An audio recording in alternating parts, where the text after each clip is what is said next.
સુરતના જેમ ખમણ અને લોચો પ્રખ્યાત છે ને એટલા જ પ્રખ્યાત છે રતાઉના ભજીયા. તો એના માટે આપણે આખા ધાણા અને મરી લેવાના છે, એને અધકચરા વાટીને તૈયાર કરી લઈશું. ત્યાર પછી ખીરું તૈયાર કરવાનું છે. ખીરું બનાવવા માટે આપણે બેસનને ચાળી લેવાનું છે અને ભજીયા એકદમ સરસ ક્રિસ્પી બને એના માટે થોડો ચોખાનો લોટ નાખવાનો છે. તમે સોજી પણ એડ કરી શકો જો ચોખાનો લોટ ના હોય તો.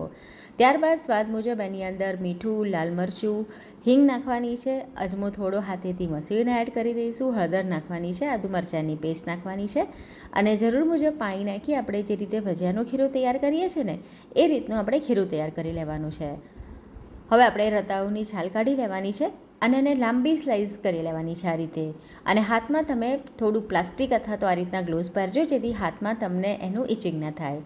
હવે ખીરાની અંદર થોડો સોડા અને લીંબુ નાખીને એને એક્ટિવેટ કરી લઈ ખીરું સરસ રીતે મિક્સ કરી લેવાનું છે અને ગરમ ગરમ તેલની અંદર આ ભજીયા તળવાના છે. તો આ રીતે ખીરાની અંદર એને ડીપ કરી અને ઉપરની બાજુ આપણે જે મસાલો તૈયાર કર્યો હતો ને એ નાખવાનો છે. તમે બંને બાજુ લગાડી શકો, મેં એક જ સાઈડ લગાડ્યો છે. તો આ પ્રમાણે આપણે એને તળી લેવાના છે. તો એકદમ સરસ રતાઉના પટ્ટી ભજીયા તૈયાર છે.